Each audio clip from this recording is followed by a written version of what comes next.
Hello, so welcome back to this channel.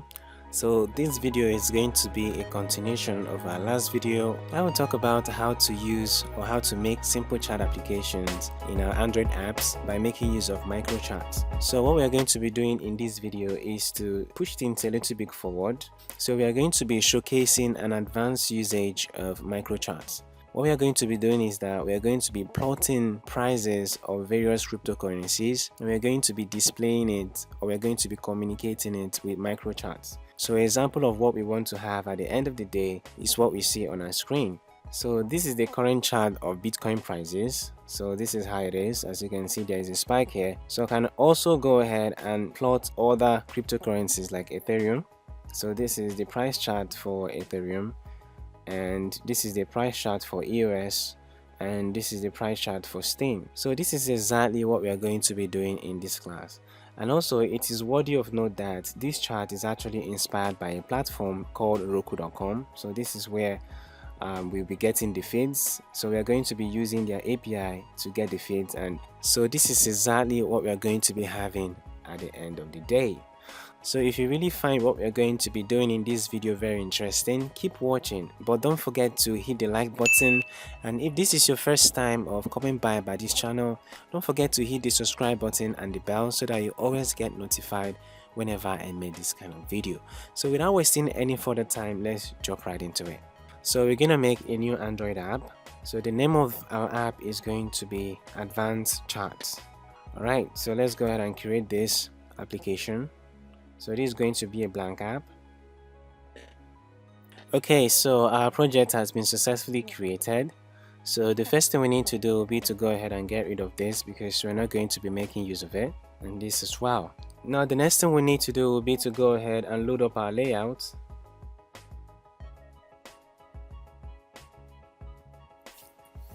Okay, so the layout is fully loaded. So now it's time for us to go ahead and make our design.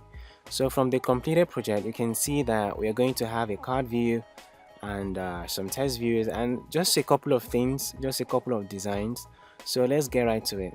So the first thing we need to do will be to go ahead and install the Microcharts plugin. So we're already very used to this. If you've seen the last video, if you're yet to see the video, I'm going to add a link somewhere here in the video so that you can go ahead and watch it, so that you get used to exactly what we are doing here. So we're going to go to our Nugget package manager and install the Microcharts plugin. So before we go ahead and install the plugin, it's always very useful to update our support libraries to the latest versions. So let's go ahead and update all our support libraries.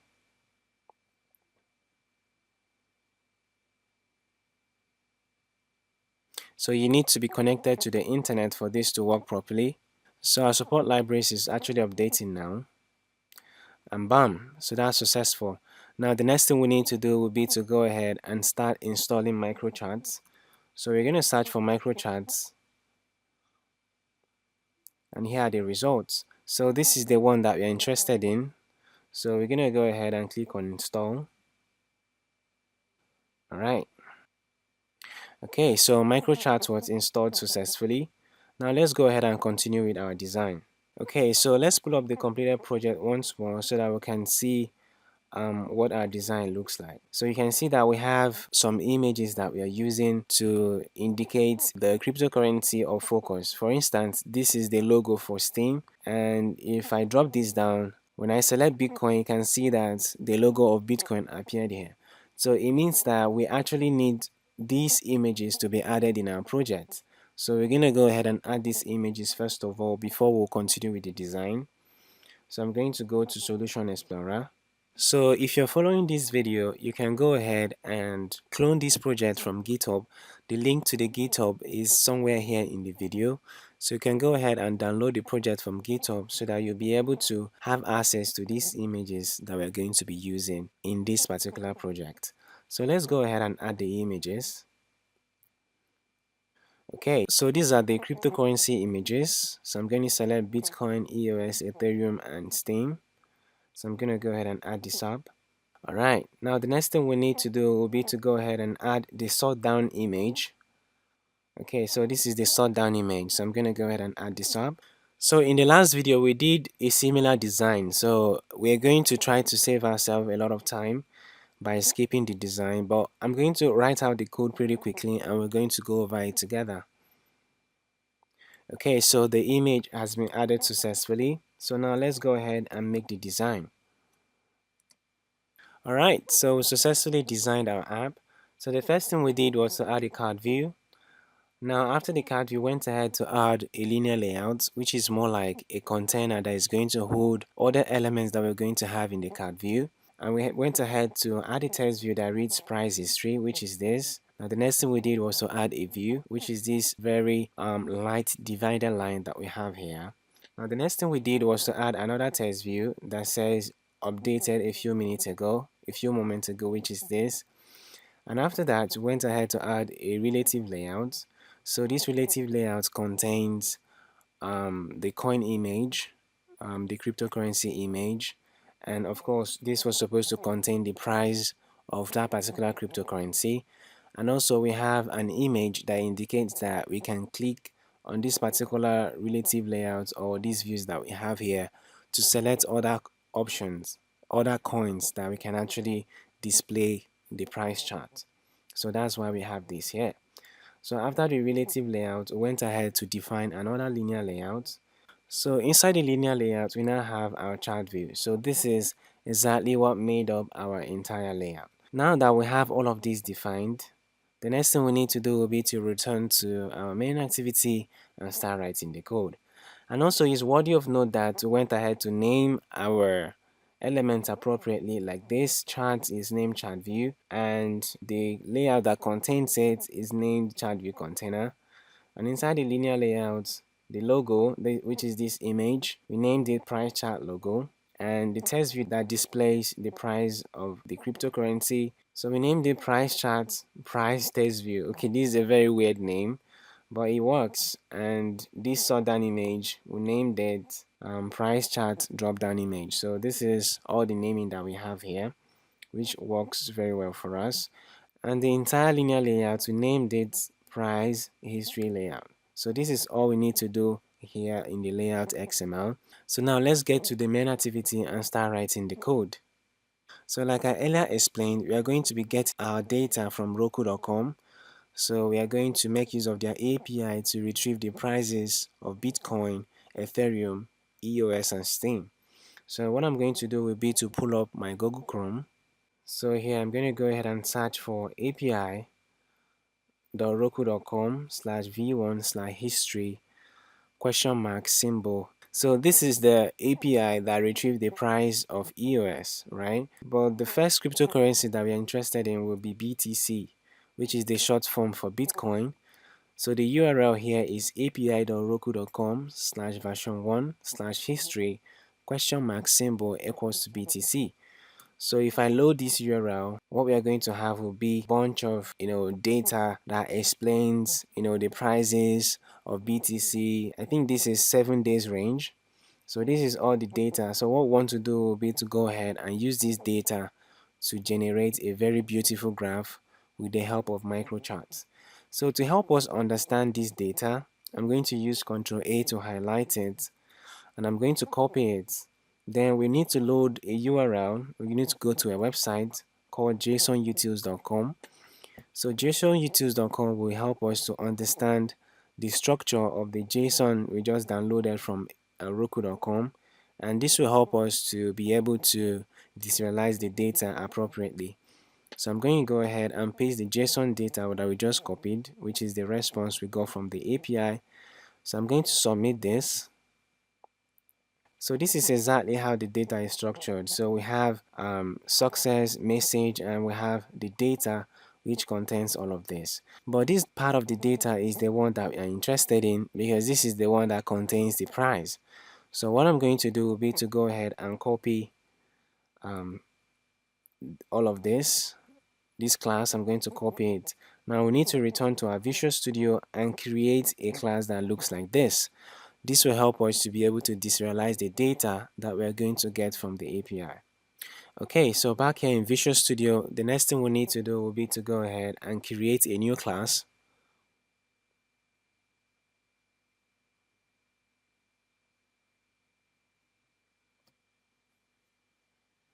So this class, I'm going to call it price data. So now that we have the class, so I'm going to go ahead and make this public. And the next thing we need to do will be to go ahead and paste the different values that we copied. So I'm going to go ahead and paste the different fields that we copied from JSON utils. So which is this? So we have the ID, we have the token, we have price, we have the change, we have currency, and we have created that and updated that, right? So I'm going to go ahead and save this up. So we have our class set up. Now the next thing we need to do will be to get into our main activity. Now the first thing we need to do here will be to go ahead and reference our chart view. So here I'm going to have chart view. So let's go ahead and resolve this. So I'm going to call this chart view as well.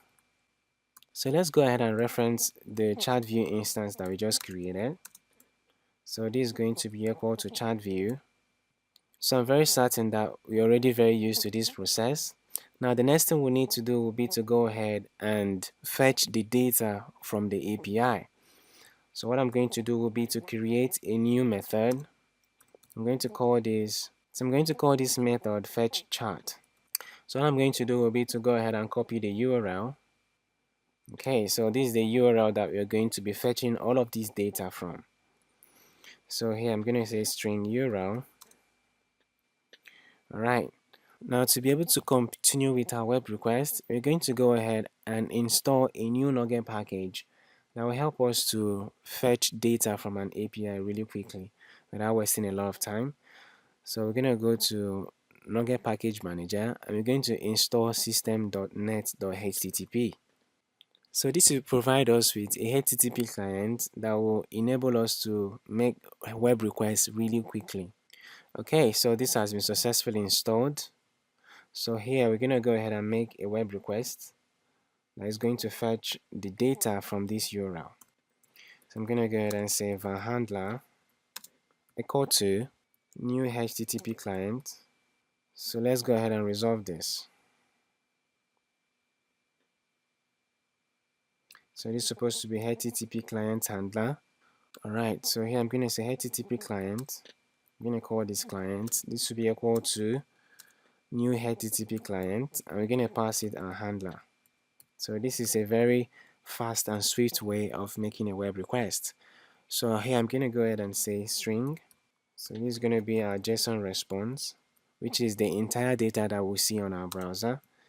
This will be equal to client.get string async.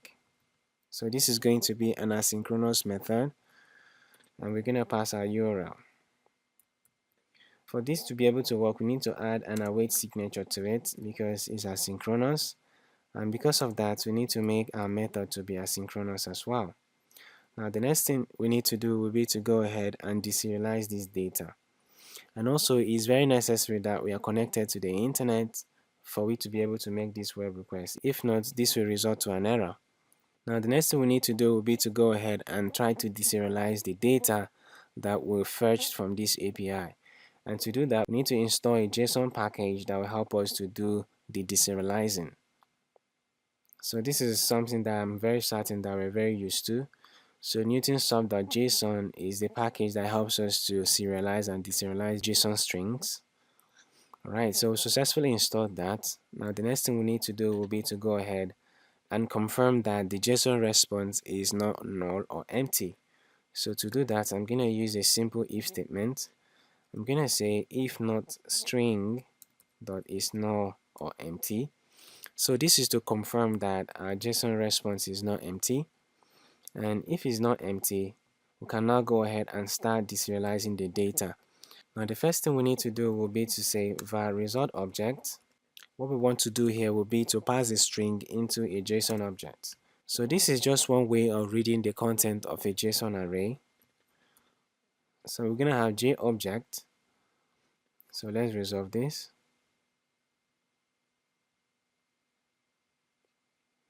So I'm going to have JObject.pass, and here we're going to pass it the response that we just received from the API. Okay, so this would have successfully passed the JSON string into a JSON object. Now the next thing we need to do will be to start reading the data. So first thing we need to do will be to read the success element. So what I'm going to do will be to return to JSON util so that we'll see what happens here. So we want to read the success first. So when we read the success, we'll be able to confirm whether this request is successful or not. So if you read this, you can see that the success element is true. So when we verify that this is successful, we can now go ahead and fetch the data key, right? So which is what contains the bulk of the data that we are interested in. So let's go ahead and continue. So here I'm going to go ahead and say string success. This will be equal to result object. So as we recollect, result object is now a JSON object. So the key of interest is success. So we're going to convert this to string. So what we're doing here is that we are retrieving the success element. So the next thing we need to do will be to verify if this success is true or not. So if the success is not true, it means that this request failed. So we're going to go ahead and exit this method. But if the success property is true, then we're going to continue. So here I'm going to say if success is not true, that means that the success is false. So we're going to go ahead and exit this method. But if success is true, then we can just continue and everything will be fine. Alright, now the next thing we need to do will be to go ahead and retrieve the data property. So this is going to be string as well. So I'm going to have string data string.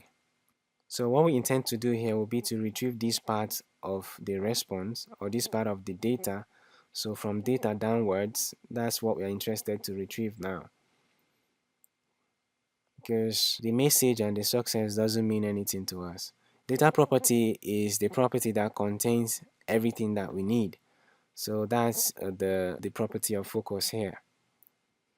So now we're going to go ahead and say data string will be equal to result object, and we're going to pass it data, and we're going to convert this to string. So now that we successfully retrieved the data string, the next thing we need to do will be to deserialize this into a list of price data, right? So to do this, I'm going to say var chart data. This should be equal to JSON convert. So let's go ahead and resolve this.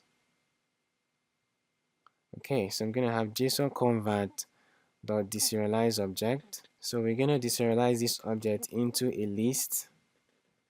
So as you can see in the JSON utilities, so as you can see, this is list of datum. It means that what we have here is list of this class. So we've already created this class. So we're going to go ahead and deserialize this data into a list of a class that looks like this. So let's go ahead and continue. So we're going to have list. So let's go ahead and resolve this. So it is going to be list of price data. Alright, and after that we're going to go ahead and pass data string, which is the string of interest. So with this in place, we successfully retrieve the entire data that we retrieved from Roku.com. But the actual data we are interested in is the price data. Now the next thing we need to do will be to create a new list that is going to contain only the prices of this cryptocurrency. So as you can see from the raw data that we have different instances of prices. So we have this price, and all of that. So what we want to do will be to select all of these prices so that we can now use the price to plot the chart. So that's what we want to achieve here.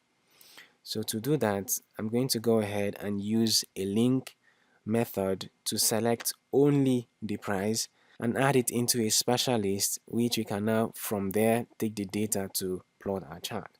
So I'm going to have list. So this is going to be list of double, and I'm going to call this coin prices. So this will be different prices of Bitcoin at various intervals. So this will be equal to chart data dot select. So like I earlier mentioned, we are making use of link. Link is called language integrated query. So this is going to help us to select only the prices. So to do that, I'm going to go ahead and say x is equal to, we want to select x dot price. So if you want to select updated ads, this is the point you can do that. If you want to select the token, you can select the token, but the property of interest is price. So we're going to go ahead and select price. And we're going to convert this to a list.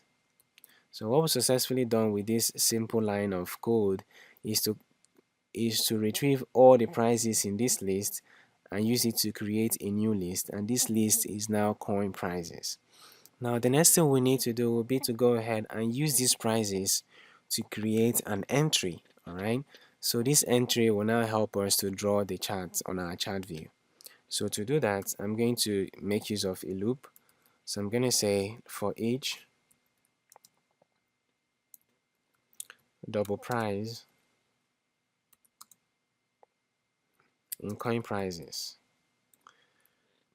Alright, so what we want to do here will be to populate list of entries. But before we go ahead and do that, we need to first of all create the list. So we're going to have list of entry. So entry is a class that represents a single data point on our chart. So this comes with microcharts. So we're going to go ahead and resolve this. Alright. So I'm going to call these entries. This is going to be equal to new list of entries. New list of entry rather. So we're going to go ahead and create new entries with each of the prices. So I'm going to go ahead and say entry. I'm going to call this new entry. So this is going to be equal to new entry, and I'm going to have float.parse because we need to convert the price to a float.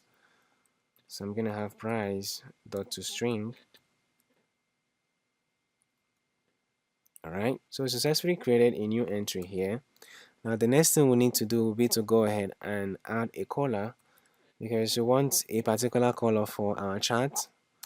So the color is going to be equal to SK color. So let's go ahead and resolve this. So once you install Microcharts, Skia Sharp comes with it, and all is a dependency. So once we resolve this, we'll be good to go. So we're gonna have skcolor.parse. So we're gonna go ahead and provide the color code that we want to use for our chart. So I'm gonna have hash F7931A. So this will do. So this is basically all that we need to provide to get our chart to start working. So this loop that we have here will help us populate our list of entry. So once you have a list of entry, it means that we can now go ahead and plot our chart. So let's go ahead and do that. So to plot our chart, I'm going to go ahead and say var main chart. This will be equal to new line chart, because we want our price chart to be a line chart. From the completed project, we can see how it looks. So this is obviously a line chart. So this is going to be equal to new list of line chart. You're going to have entries to be equal to our list of entries, which is entries as well. Alright, now we need to go ahead and assign some attributes that will make our line chart to look really great. The first will be the line mode. The line mode is going to be line mode.straight. And the next thing we need to do will be to set the line size. The line size will be somewhere around 2f. And the next thing we need to do will be to set the point mode. So the point mode will be equal to point mode.none, because we don't want to have points. We want to have a very beautiful straight line. Alright, and this is it. The next thing we need to do will be to go ahead and assign main chart to our chart view.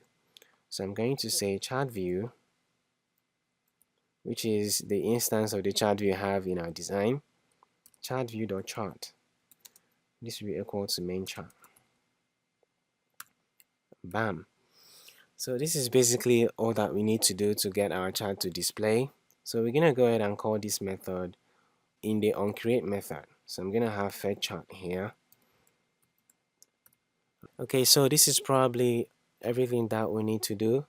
But before we run the app, I already know that I skipped something here. So at this point, we need to go ahead and add the new entry to the list. So I'm gonna have entries dot add. We're gonna add a new entry. So this is the last touch that we need to have. So now let's go ahead and run this on our emulator to confirm that everything is in order before we continue.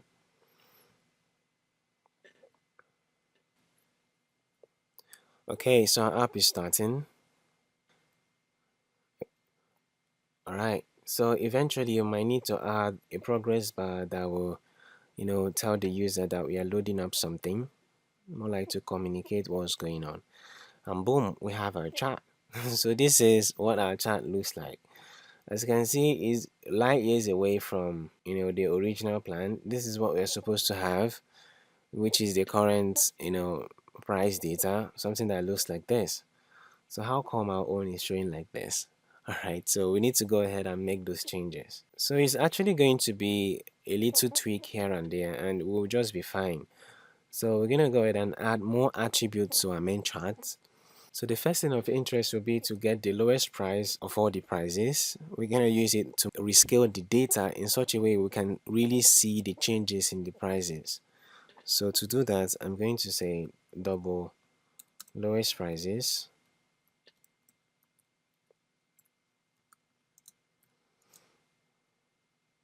So this should be equal to coin prices dot mean. So this is a C# extension that will help us retrieve the smallest price in this list. So now that we have that, the next thing we need to do will be to go ahead and pass it to our main chart. So this is actually an attribute which is mean value. So our mean value is going to be lowest prices. And before we do this, we need to convert this double value to a float. So I'm going to go ahead and say float dot parse, and this time around we need to convert the lowest price to a string. So we're going to have lowest price dot to string, and that's it. So what we've done here is to set the mean value. So let's go ahead and see the impact this will have on our chart. Alright, so before we go ahead and test this, another thing we need to do will be to set the margins. So as you can see, there was some white spaces around the chart. So to eliminate that, I'm going to go ahead and say main chart dot margin. I'm going to set this to 0. Alright, so let's go ahead and run this on the emulator and see the changes that we have.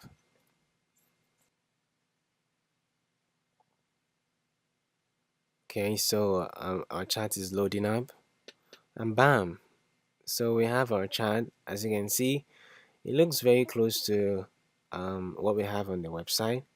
It's just that I think their data point is a little bit dispersed more than our own. Ours is really clustered. So the next thing we need to do will be to go ahead and refine our data points. We need to find a very smart way of reducing our data points. So let's go ahead and do that. So to reduce our data points, we are going to more like do a little hackery. So what we want to do here is that after every single price, we're going to skip 2 data points before we select the next price. So I'm going to be able to implement this using this loop statement that we have here. So to be able to do that, we're going to define a new integer variable, which is going to tell us exactly when to pick a data point. So I'm going to call this take data. So this is going to be equal to 0. So after every loop, I'm going to go ahead and increase my take data by 1, which is plus. So like I already explained, after every single data point, we are going to skip 2 data points before we select the next one. So to do that, I'm going to say if take data is equal to 2, then this is the point that we need to go ahead and select a data point. And after that, I'm going to set take data equal to 0. So this will help us to refine the data points that we're going to be using to plot our prices. So now that I've done that, let's go ahead and run this and see the changes that we'll now have on the graph.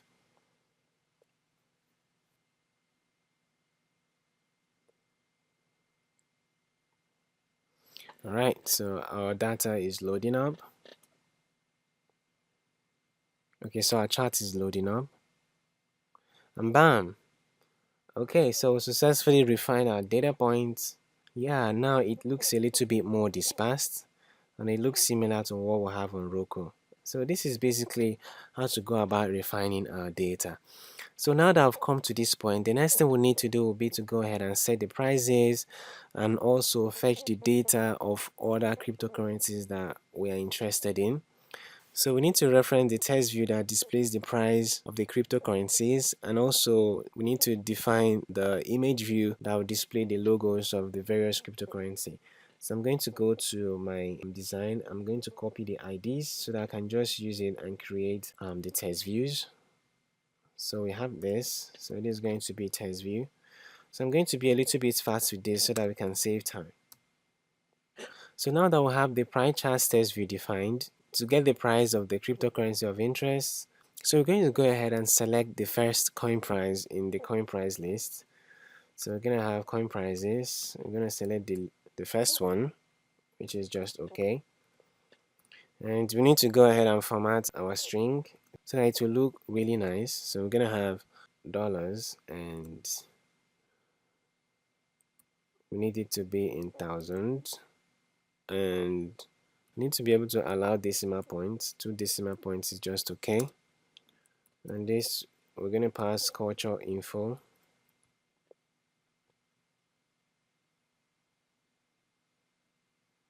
So let's go ahead and resolve this, and invariant control.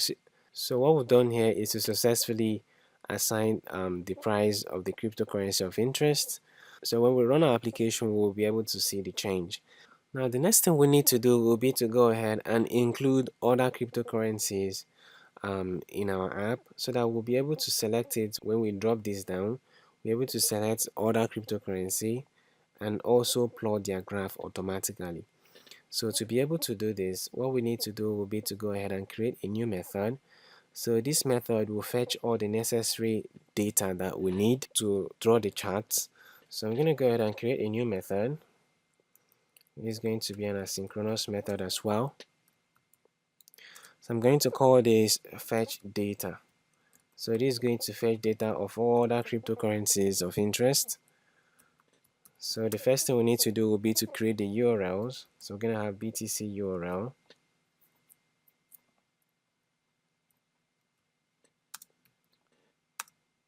We already have the BTC URL. So we're going to go in here and copy it. So this is the BTC URL. Alright. So I'm going to go ahead and copy this. Alright. I'm going to paste this here, and paste this here, and paste this here.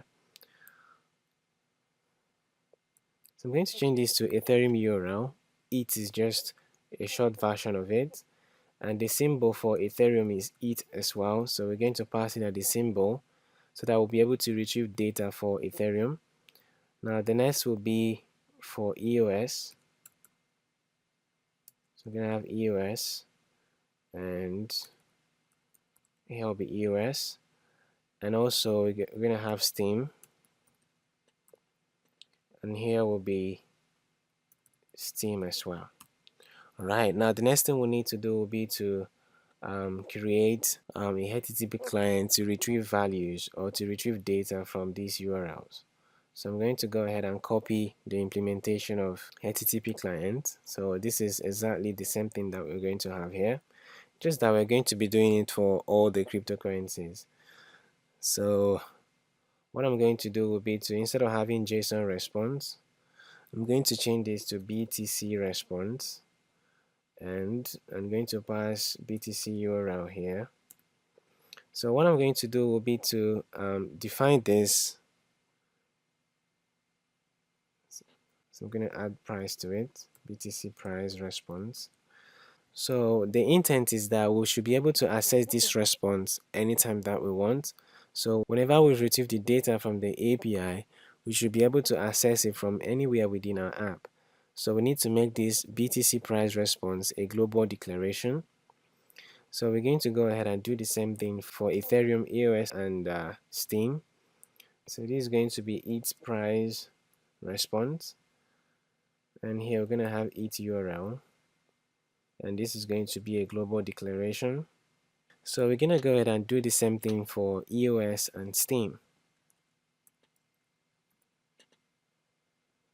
So now we're successfully fetching all the different prices for the different cryptocurrencies that we support.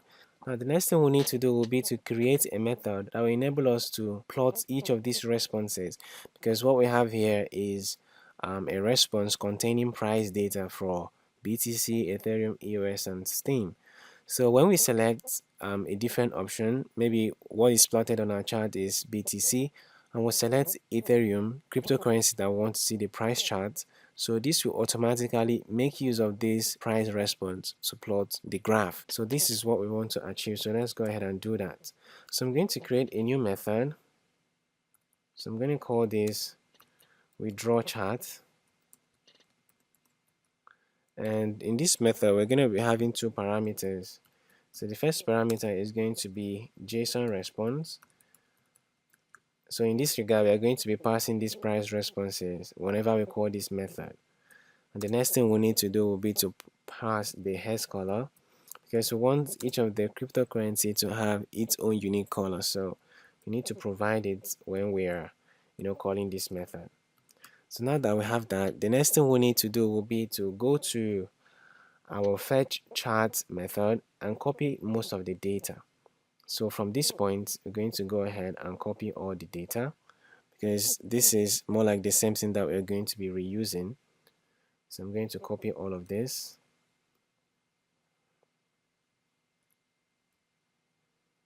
So I'm going to paste this here. So as you can see, nothing changes, because what we just need to do is to call this method and pass it. So all we just need to do is to call this method whenever we need and pass it the JSON response. Now what we need to do here will be to go ahead and edit the color. Instead of defining the hex color here, we need to pass the parameter so that we can always send in different hex color, right? So this is basically all that we need to do here in creating the method. Now the last part of what we need to do will be to create a pop-up menu. So the pop-up menu is going to have the 4 different cryptocurrencies that we support. So let's go ahead and do that. So I'm going to go to our create menu. So I'm going to go ahead and create a click event handler for our price chart text view. So when we click on the price chart text view, it's going to show or display the pop-up menu. So I'm going to have price chart text view dot click. So I already have a tutorial dedicated on talking about pop-up menu. So I'm going to add the link somewhere here, so you can go ahead and watch the video so that you understand exactly what we're doing with the pop-up menu. So let's go ahead and set up the pop-up menu. So I'm going to be a little bit fast with this so that we can save time.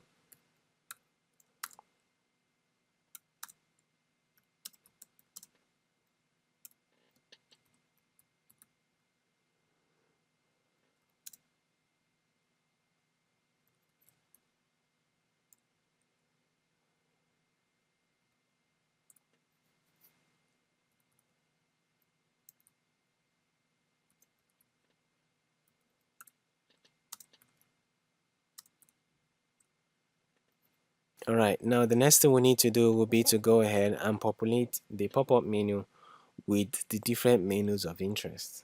Okay, so we successfully added all the menu.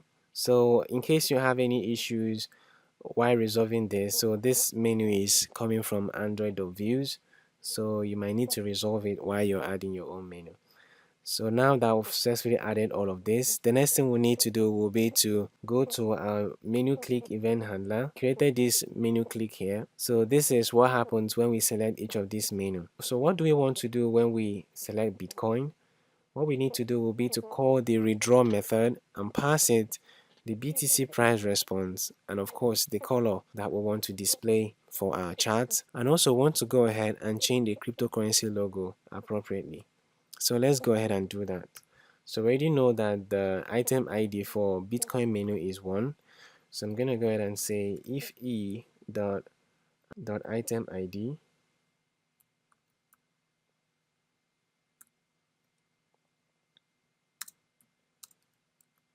equal to 1. Alright, so what do we want to do? We're going to go ahead and call redraw chart, and we're going to pass it BTC price response and also the hash color.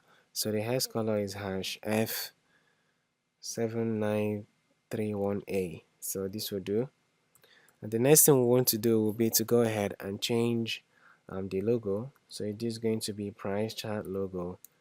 Now set image resource. So we've already added the images before now. We added it to our drawable folder. So we're going to go ahead and say resource.drawable.btc logo. Alright. So we're going to go ahead and do the same thing for Ethereum. We're going to have else if e.item id is equal to 2. So we're going to go ahead and call redraw chart again. This time around, we're going to pass it the ETH price response, and the hash color is going to be hash 0f0f0f. So you can actually go ahead and set any color of your choice. It actually works. And the next thing we need to do will be to go ahead and set the logo.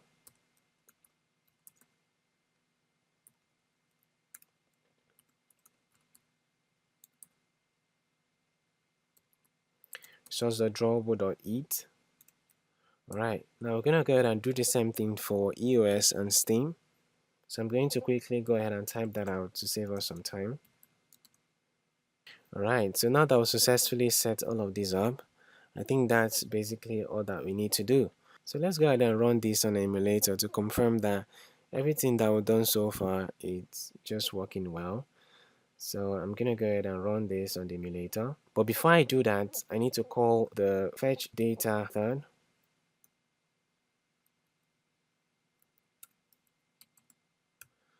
Okay, so this is probably all that we need to do. Now let's go ahead and test this on our emulator.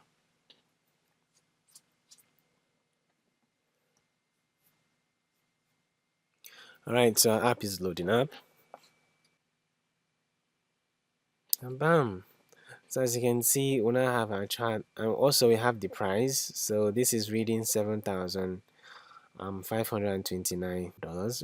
So I think this is not the current price of Bitcoin. So I think the best is to select the last price. So I'm gonna go ahead and select Ethereum. So let's see what happens. Bam! So as you can see, the chart changed automatically with different color and different data as well. So we're gonna go ahead, and also the coin image changed as well. So let's go ahead and do the same thing for EOS. Alright, so EOS had a green shade, and for Steam, Steam is somewhat blue.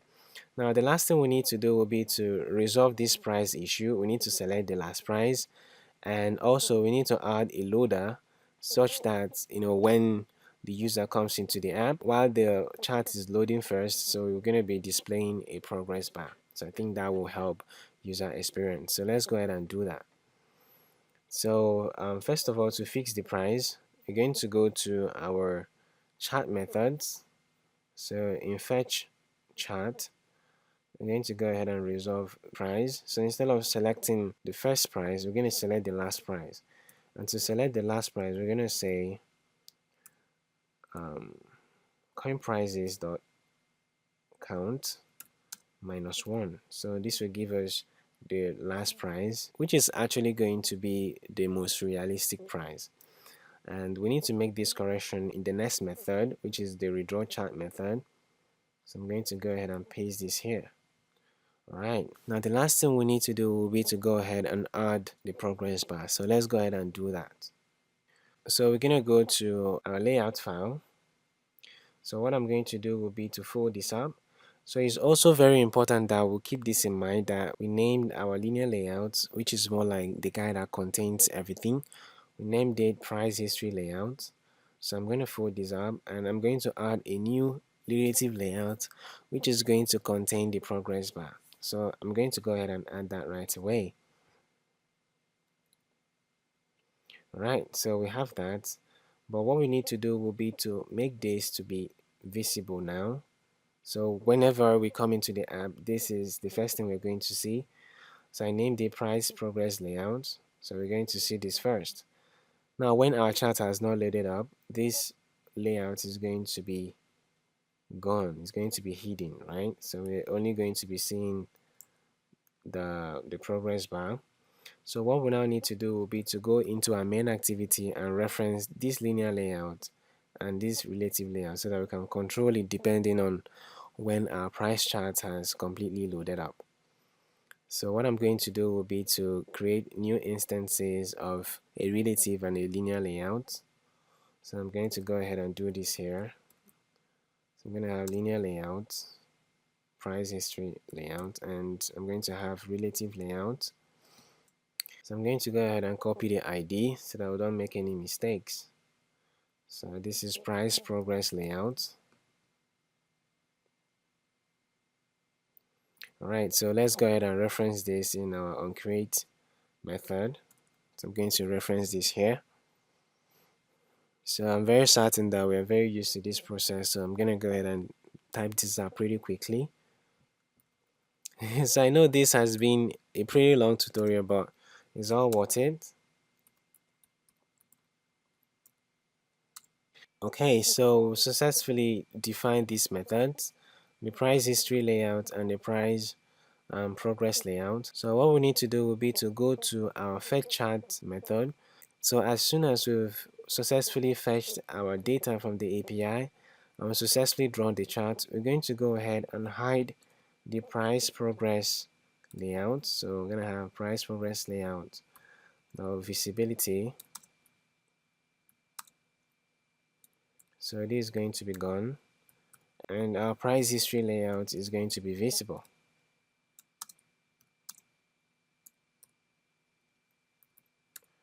Alright, so this is basically all that we need to do here. So to verify that every single part of all that we've done so far is working just the way we expected, let's go ahead and run our app on the emulator.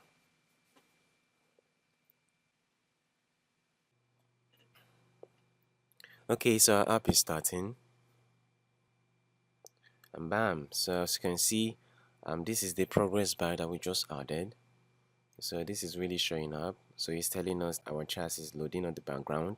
So this is a good way of communicating to your users that you're loading something from the internet. Probably they should exercise some patience.